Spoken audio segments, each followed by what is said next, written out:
Good afternoon friend, Priyanka লাইফস্টাইলের নতুন আরেকটি ব্লগে আমি প্রিয়াঙ্কা আপনাদের সবাইকে স্বাগত জানাই। সবাই কেমন আছেন? আশা করছি খুবই ভালো আছেন, আর আপনাদের ভালোবাসায় আমরাও খুব ভালো আছি।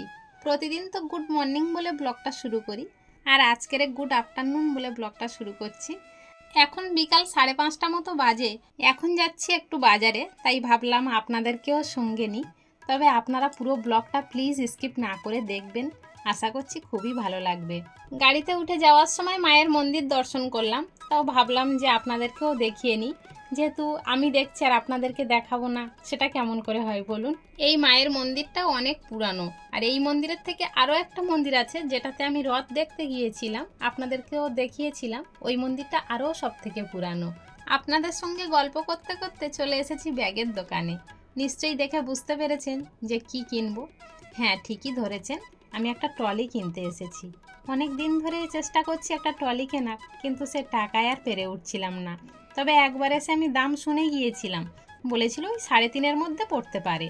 তাই তখন আর সেরকমভাবে টাকা গুছানো ছিল না, সেই জন্য আর নেওয়া হয়নি। আর এখন তো ইমিডিয়েটলি এটা দরকার, টাকা যে কোনোভাবেই গুছিয়ে তো নিতেই হবে। তবে আমি এই পিত্তি কালারটা পছন্দ করছিলাম, কিন্তু তৃষ্ণা আবার কান্নাকান্নি করছে, ও আবার এই চকলেট কালারটা নেবে। তাই ও যখন পছন্দ করছে, ওর বাবা বলল যে তাহলে এটাই নেওয়া হোক। তবে আমার তৃষ্ণা তো খুব খুশি হয়েছে এই চকলেট কালারটা নিয়ে। তবে আপনাদের কোন কালারটা বেশি পছন্দ হলো অবশ্যই কিন্তু কমেন্টে জানাবেন। আর এখানে যতগুলো ব্যাগ রয়েছে সব কিন্তু ভিআইপি কোম্পানির। আর আমরা যে ট্রলিটা নিলাম এটা কিন্তু কাপড়ের নয়, এটা ফাইবারের ট্রলি। আর এর পিছনে 4টে চাকা লাগানো। তবে এর সিস্টেমটা ওরা বলছিল যে সোজাভাবে ঠেলে নিয়ে যেতে হবে, যদি বেঁকিয়ে নিয়ে যাও তাহলে কিন্তু চাকা ভেঙে যাওয়ার সমস্যা রয়েছে। আবার এটাতে 7 বছরের ওয়ারেন্টি দিয়েছে। তবে ওরা দেওয়ার সময় বলেই দিচ্ছিল 7 বছরের মধ্যে যদি এই ট্রলিটার চাকা, লক আর চেনের কোনো সমস্যা হয় তাহলে কিন্তু কোম্পানি ঠিক করে দেবে। এবারে যদি আপনি উল্টোভাবে চালাতে গিয়ে চাকাটা ভেঙে যায়, তার দায়িত্ব কিন্তু কোম্পানি নেবে না। এটাই হয়, ওরা যখন দেয় তখন অনেক কিছু বলেই দেয়, কিন্তু পরে যখন সমস্যার জন্য নিয়ে যাওয়া হয় তখন কিন্তু তোরা আর গ্রাহ্য করে না। ফোনের ক্ষেত্রে বুঝলে আমরা অনেকটাই বুঝতে পারি, ফোন যখন আমরা নতুন নিয়ে আসি ওরা অনেক কিছু বলেই বিক্রি করে, কিন্তু বাড়িতে নিয়ে আসার পরে কোনো সমস্যা হলে নিয়ে গেলে ওরা কিন্তু খুব একটা গ্রাহ্য করে না। ওই সার্ভিসিং সেন্টারে নিয়ে যান, এটা করেন ওটা করেন, কিন্তু সেইভাবে আর সার্ভিসিং হয় না, তাই না?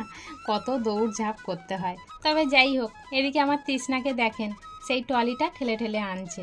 ও তো খুব খুশি হয়েছে ওই ট্রলিটা কিনে নিয়ে।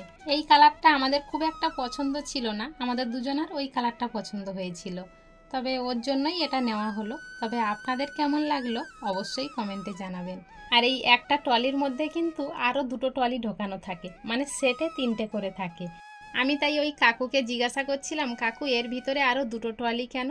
তাই কাকু বলছিল যে কোম্পানি থেকে যখন আমরা নিয়ে আসি এই রকম 3 মাপের 3টে নিয়ে আসতে হয়। তবে এবারে চলুন, অনেক তো গল্প করে নিলাম।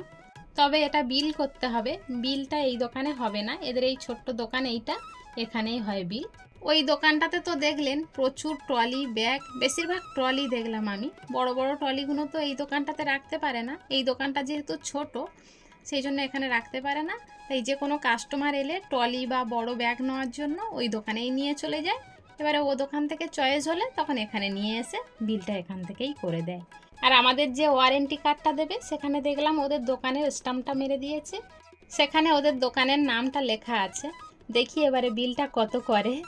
তবে বলেছে তো একরকম, বললো আবার একটু কমিয়ে নেবে, তবে কতটা কমায় দেখি। বলছিল 3200, তবে মনে হচ্ছে ওটাই নেবে, এর থেকে আর বেশি কমাবে না। অনেকটা কমিয়েছে, অনেকটা কমিয়ে এটাই দাঁড়িয়েছে। তবে দেখাচ্ছি আপনাদেরকে, দেখুন এই যে দোকানের নাম দিয়ে স্টাম্পটা মেরেছে, আর এই যে দিয়েছে বিলের কাগজটা। তবে 3200 নিয়েছে দেখছি, তবে আপনারা বুঝতে পারছেন না হয়তো, একটু ভালো করেই দেখাচ্ছি, যেহেতু ফ্যানের হাওয়া হচ্ছে বারবার উড়ে যাচ্ছে। এই দেখুন নিচের দিকে 3200ই নিয়েছে। তবে আগে হিসাব করে একটু বেশি হচ্ছিল, ওর একটু বেশিটাই ধরেছিল, সেখান থেকে কমিয়ে এই 3200ই নিয়েছে। তাহলে চলুন, এদিকের কাজ তো কমপ্লিট, এবার বাড়ির দিকে রওনা দেওয়ার পালা। কিন্তু দাঁড়ান, এটা আবার তৃষ্ণার বাবাকে দিয়ে দিই, নাহলে আবার হারিয়ে গেলে সমস্যা। 7টা বছর এটাকে গুছিয়ে রাখতে হবে, আর ওটা যদি না থাকে, এই 7টা বছরের মধ্যে যদি কোনো সমস্যা হয় ব্যাগের, তখন আর নিয়ে আসতে পারবো না। বাড়িতে আসার সময় সিঙ্গারা চানাচুর নিয়ে আসা হয়েছিল, আর সন্ধ্যাবেলা সেটা দিয়েই সবার টিফিন মেখে দিচ্ছি। তাহলে চলুন আজকের ব্লগটা এখানেই শেষ করছি। দেখা হচ্ছে খুব শীঘ্রই নতুন আরেকটি ব্লগের সাথে। ততক্ষণ পর্যন্ত সবাই ভালো থাকবেন, সুস্থ থাকবেন, সাবধানে থাকবেন। আর ব্লগটা কেমন হলো অবশ্যই একটু কমেন্টে জানাবেন। আর ভালো লাগলে একটা লাইক করে দেবেন।